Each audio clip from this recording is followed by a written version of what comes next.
करी हैया पीराई, करी हैया पीराई मोरे बारे पिया, करी हैया पीराई, करी हैया पीराई मोरे बारे पिया।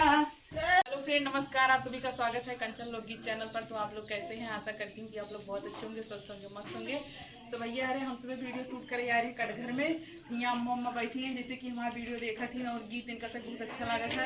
तो हम चलते एक गीत गाय के सुनाए, अम्मा दोहराई हैं, हम मतलब नाचब। तो वीडियो आप सबके कैसा लगे आप सब कमेंट में जरूर बता जाया। आप सब ऐसे साथ बना रहा भैया ऊपर बंद कैसे करी हैया पीराई, करी हैया पीराई मोरे बारे पिया, करी हैया पीराई, करी हैया पीराई मोरे बारे पिया, करी हैया पीराई, करी हैया पीराई मोरे बारे पिया। कह तू ता धना अपन माई बोलवती, हो जा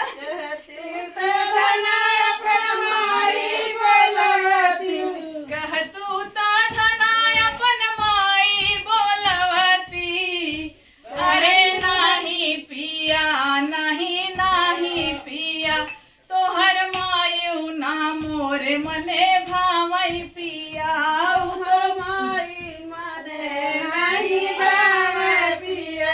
तोहर मायू ना मोरे मने भावई पिया, तो भूतो भतार गरिया वही पिया,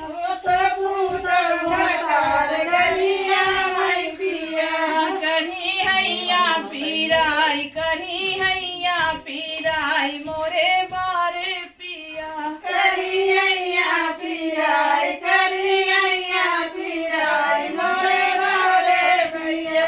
कह तू ता धना अपन भाभी बोलवती, कह तू ता धना अपन भाभी बोलवती,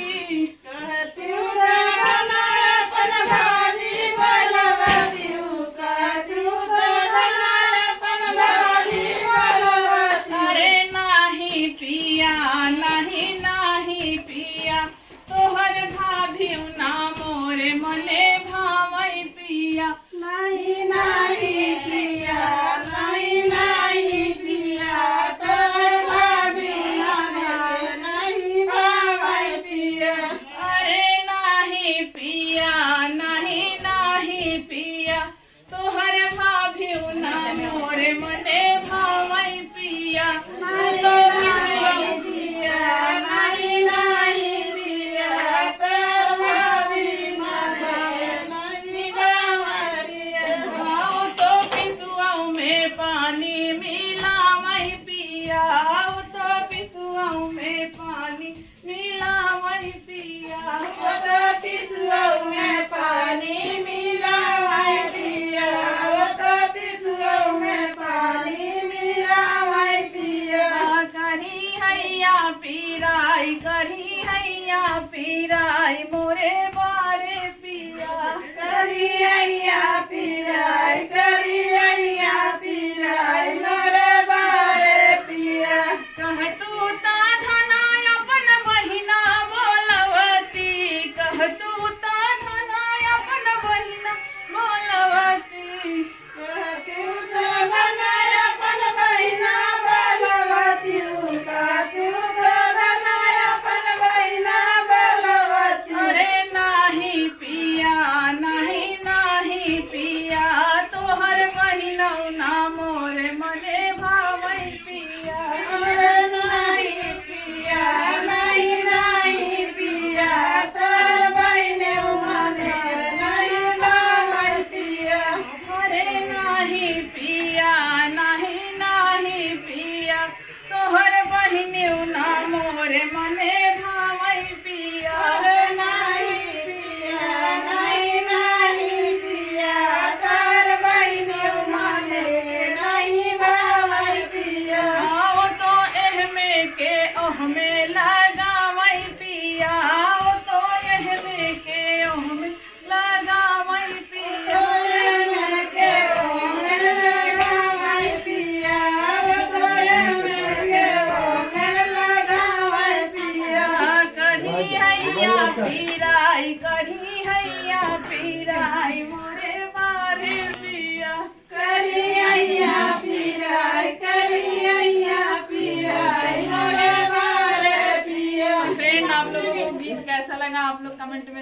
बताइएगा अम्मा तुम्हें पे कैसे लागे बढ़िया लागे। बढ़िया लागे हाँ, कागज बढ़िया लागे।